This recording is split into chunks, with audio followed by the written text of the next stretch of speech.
and thank you for joining us for the BPM Change Management PRR Review Monthly Meeting. My name is Nicole Hines, representing ISO Customer Readiness, and I will be facilitating today's web conference. Today's call is being recorded. These recordings are for informational and convenience purposes only, and any related transcription should not be reprinted without the ISO's permission. As a reminder, these monthly calls are structured to stimulate an honest dialogue and engage in different perspectives. While we welcome comments and questions, please remember to keep comments professional and respectful. We will be taking questions throughout the call today. If you are not logged in to WebEx and dialed in on the phone only, dial *3 to enter the queue. If you connect audio through the WebEx platform, please open the participants panel and use the raise hand icon located in the lower right corner of the panel to enter the question queue. Please introduce yourself before asking your question. And if you need any technical assistance during the call today, please send a chat message to the event producer. The purpose of today's meeting is to discuss the proposed revision requests that are in the initial recommendation stages of the process. We have a total of 8 PRRs today. 6 are in the initial stage, 2 are in the recommendation stage. 7 PRRs were submitted by the ISO, and 1 PRR was submitted by Phoenix Consulting on behalf of LSA. The purpose of the BPMs are to set forth business practices that implement the ISO tariff. Each year, we conduct a yearly policy initiative roadmap to consider and rank initiatives. Any changes submitted to the PRR process will be referred to the policy initiative roadmap, and each subject area in a BPM is based on enabling language in the ISO tariff. The PRR process cannot be used to introduce changes that are not supported by existing tariff authority. The first PRR we're going to be talking about is the reliability requirements. PRR 1620 is in the recommendation stage, and I will hand that over to Melanie. Thanks, Nicole.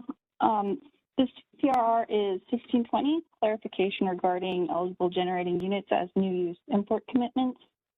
The reason for this revision is to reflect an upcoming tariff section clarification revision. The existing tariff language in Appendix BD allows for generating units interconnected via SPTO to utilize MIC to qualify for RA until such units are able to receive deliverability. This clarification updates the MIC revisions to reflect this policy by including generating units connected to the CAISO controlled grid, while subject to CAISO Appendix DD 891D and C.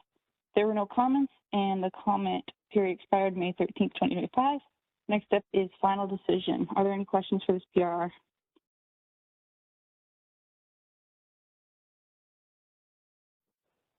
Thanks, Melanie. The next PRR is 1621 in the recommendation stage for the candidate CRR holder registration BPM. PRR 1621 was to update the application with new CRR customer types. So the reason for this revision was effective on 4/1/2025. We redefined our CRR clients for auctions, allocation, merchant transmission, TOR conversion, and the out-of-balancing authority area. We defined each of those market participant types. We did not receive any comments, and the recommendation comment period expired on May 13th. The next step is to post the final decision. Are there any questions on this PRR?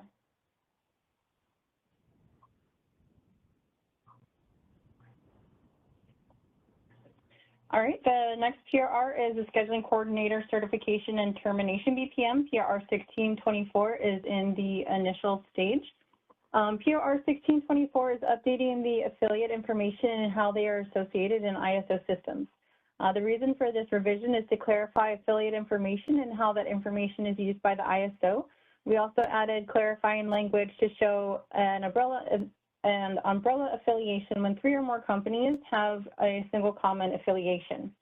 So for example, if you have company A is affiliated with company B, and then you have company C that is affiliated with company B, the umbrella affiliation would mean that all 3 companies, A, B, and C, would be listed as an affiliate because they have a common affiliation in company B in the ISO systems.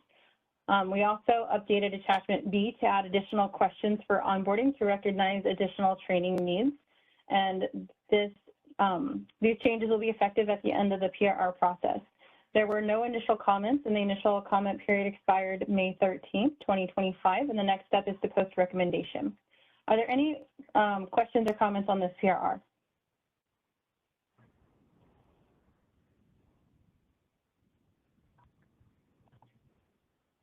All right, the next PRR is 1625 in the initial stage. Is for the transmission planning processes BPM, and I will hand that over to Andrew.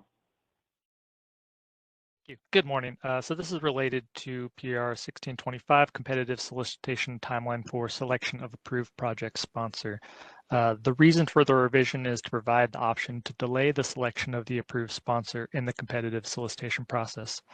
This was submitted as emergency priority, and so the effective date was April 15th. There were no initial comments.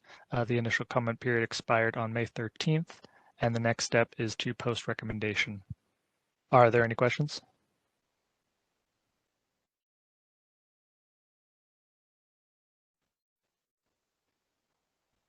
Okay, doesn't sound Thanks, like Andrew.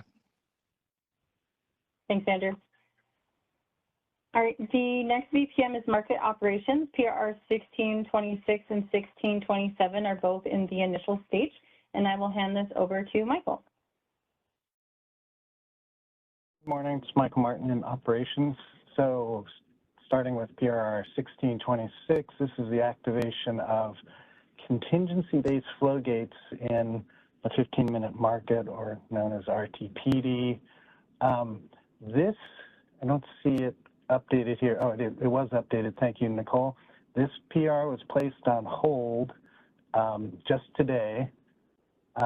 This seeks to turn on the activation for contingency-based flow gates in FRP, but just due to an abundance of caution, performance issues, we're just going to test it longer. We did not get any comments, and the period expired on the 13th. So next step is not to post a recommendation, is to continue in the hold state.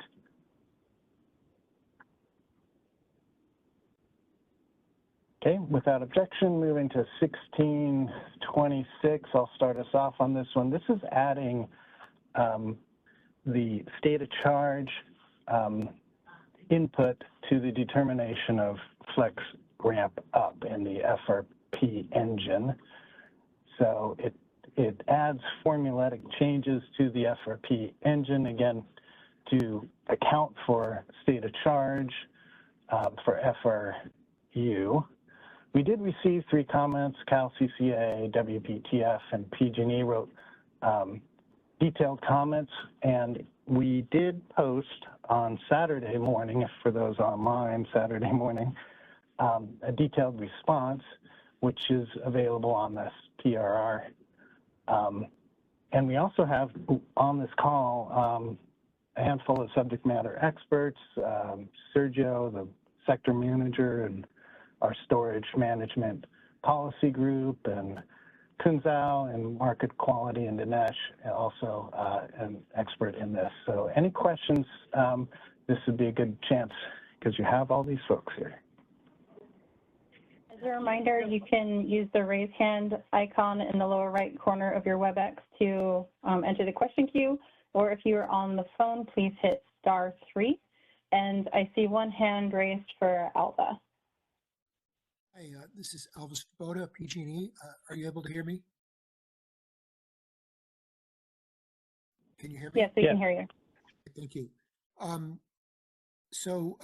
Before I haven't looked at the response, and I really appreciate that you did provide a detailed response over the weekend. I'll look forward to, and I maybe ask for a summary of those. But before I get to that, I just wanted to check on the, so the effective date is April 29th, and I understood from Sergio on the storage call that this has already been put into code, and just wanted to understand what the date of go live is on this, whether it's already gone live or whether it's expected to go live on a particular date. It has not gone live, and I can answer this. It's again due to abundance of caution and make sure all questions are answered. Sergio, would you like to add more to that? I'll actually add a little bit more here, Michael. And this is something. Michael is right. This has not gone live yet. And it's something that we're hoping to put live in the near term. Again, due to abundance of caution, we are making sure that we're properly testing, properly vetting this solution before we put it in and make it go live. Another thing in terms of that activation date, you are correct that the effective date that we could have, the earliest effective date that we could have put this in was April 29th, but we have not made it effective yet. And one other thing is we are preparing a readiness note, and that readiness note we hope to include a final activation date to complete implementation. Great. Is the implication of this that there's a parameter to turn the FRU on or off in the constraint, or is it a multiplier, or how is it that you're what is the nature of going live in this case? So, from my understanding, the nature of going live, it is something that we can turn on and off, and it is more of a flag-based Okay. approach to this. Thank you. So here, did you want to add more there? No, I think you covered it well, Dinesh. I'd just say, we're looking at doing the implementation, the activation of this piece in the near term, in the coming weeks, and we'll make sure that market participants are aware through readiness notice we'll send, and we'll send that ahead of or the day of the activation if needed. And just to clarify a little bit on the answer on, is this a multiplier? How are we kind of turning this on? It is parameter based, so that way we have the ability to activate or roll back as needed. Thank you. Okay, so if I'm hearing you correctly, the parameter is 0 right now, and it would be changed to 1 as opposed to a yes/no.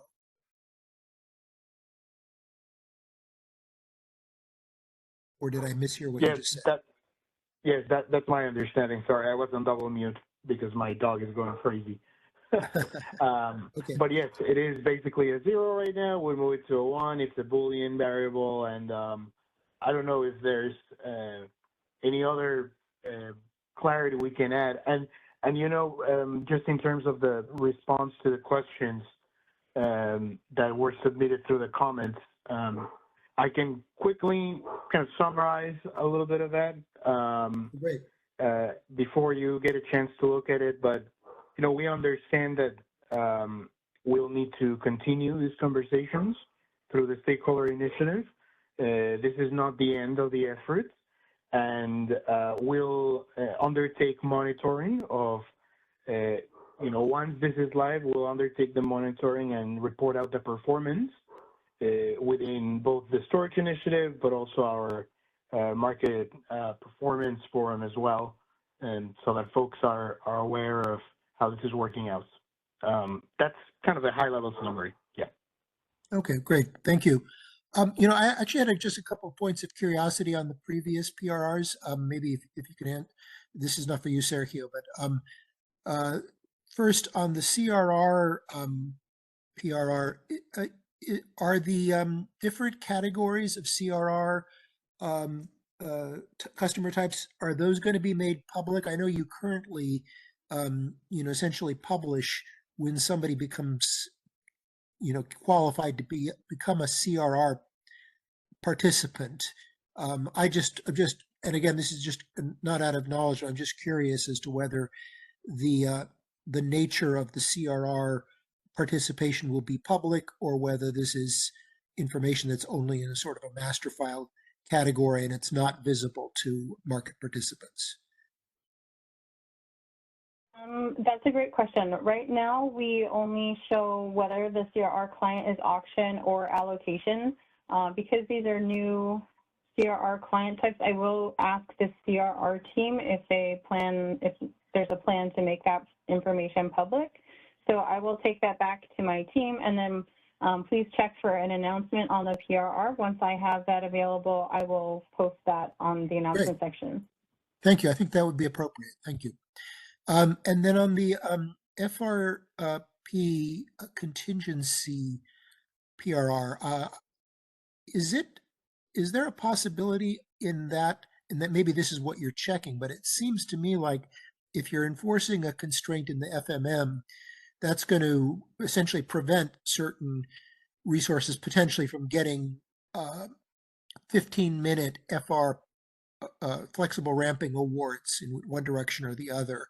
And then the fact that you're not enforcing these constraints in real time would imply that there might be excessive, essentially moving of awards from one resource to another and reversal of awards. Are there constraints to prevent that from happening, or is that what you're checking in terms of whether this is an appropriate change?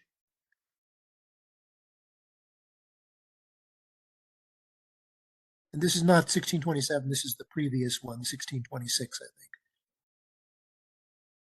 Oh, on 1626 is the activation on contingency-based flow gates. So there's a couple different types of flow gates. There's base flow gate movement, and it's just straight energy. And contingency, should something happen, then the movement of the flow gate would change. The reality is we have a lot more contingency-based flow gates, so it's just more calculations that have to happen. And the concern is, especially in HASP, that it's going to be too much on the engine. If you all recall, last summer we put in this contingency-based flow gate determination in RTD, and it was in place for about a week, and then we had to pull it out. So that's why I use the terms abundance of caution. We don't want to do that again. So, right. No, that makes sense. The concern I would have, though, is that if you're not constraining the, essentially the reallocation of awards between FMM and RTD, that could in itself cause some instability in the market outcomes. Essentially, you'd have things that were, again, I'm just seeing this for the first time, but it's like you would not in terms of what you've got here, you would not give FR awards to a resource because of contingency-based flow gate constraints in the FMM, but then those constraints disappear in the RTD, and suddenly that becomes the resource that's the most usable for flexible ramping, and then this is causing significant differences between the FMM and the RTD solutions. Unless you, I think there are ways of dealing with that by constraining, but I'm just curious as to whether that's a concern here. Not your concern is also perfectly justified. I'm not trying to say anything about that. Yes, and you did remind me. Yes, I do recall this conversation too. The difference is you're correct. It's not ideal to put constraints just in a 15-minute market and not have the same constraint in the 5-minute market. I think we determined that it was sort of de minimis, and that's in terms of the changes. The last. Yeah. Okay. And, yeah. All right. Well, fair enough. And you'll be monitoring it, I'm sure. Thank you. Yes, for sure. Thank you. Good question. All right, thank you. And just a note on PRR 1627, there was a question in the chat about where we could find those posted comments. I posted a link to the PRR, and if you click on that link, you can go to navigate to the initial comment section, and there is a comment called CAISO response, and there you'll find the Word doc for those responses for that PRR. Are there any questions before we move on to the next BPM? And I want to give Nicole a shout out for working on Saturday. So I appreciate your help on that. Thank you. No problem. All right, so the next BPM is generator management. This is the one that was submitted by Phoenix Consulting on behalf of LRA. Susan, I believe, is on the call, so please raise your hand if you'd like to discuss anything on this PRR. From the ISO side, I'm going to hand it over to Jill to discuss. 1628 is in the initial stage right now. Thanks, Nicole. This is Jill Jordan with the Queue Management Team at the ISO. The reason for this revision was to provide some additional clarifications to the generator management BPM related to the Track 2 IPE 2023. And the ISO did have a call with Susan Schneider, and per that discussion, this PRR has been withdrawn, and all of the proposed changes from this PRR will now be included in the ISO's next PRR, which is scheduled to be submitted in July. Thanks, Jill. And sorry, it looks like Susan has her hand up. Yes, I was going to call on Susan to see if she'd like to add anything. Yeah, hi. Can you guys hear me okay? Yes. Okay, perfect. Thank you. Yeah, I want to thank the ISO for working with us on this. So there really was no substantive disagreement here, and so the CAISO, as Jill said, will be including these items in a new PRR that will be submitted, I believe, in July. And so, but in the meantime, my understanding is that people can rely on the clarifications that were in the PRR that we submitted. So to the extent there's any, lack of clarity, you can look to that for the substantively to see the CAISO's interpretation, because we had general agreement on that. So did I state that correctly, Jill? Yes, Susan, thank you. Yeah, and just to clarify, the proposed revisions were just clarifications of existing existing processes. So there was nothing changing process-wise. It's just clarification. But yes, people can use that until we get the actual changes updated in the BPM. So yeah, and I want to thank Susan for the coordination as well.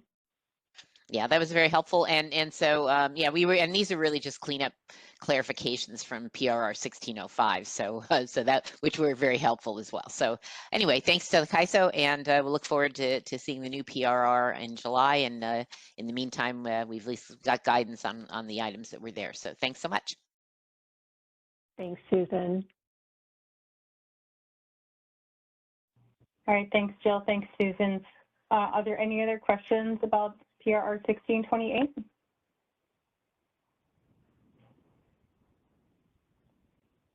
All right, our final BPM is our Energy Imbalance Market, PRR 1629 in the initial stage, and I will toss this back to Michael.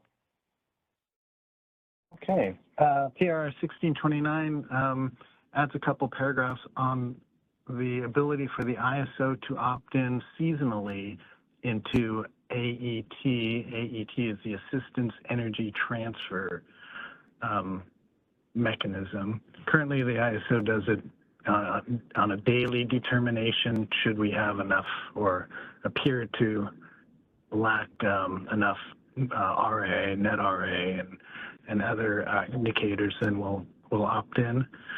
This gives us the authority to opt in for an entire summer. We didn't receive any comments, same expiration period, and next step without objection is to post the recommendation. Any questions on 1629?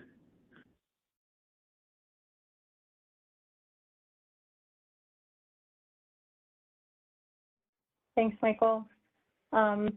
The next BPM meeting will be on June 24th. As always, if you have any questions, comments, or concerns, you can email us at bpm_cm@caiso.com. Last call for any questions or concerns or comments on any of the PRRs we spoke about today. As a reminder, you can use the raise hand feature in WebEx or *3 if you're dialed in by your telephone only.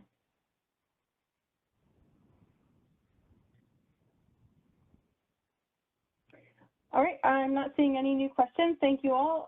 That is it for today, and I hope you have a good afternoon. Thank you.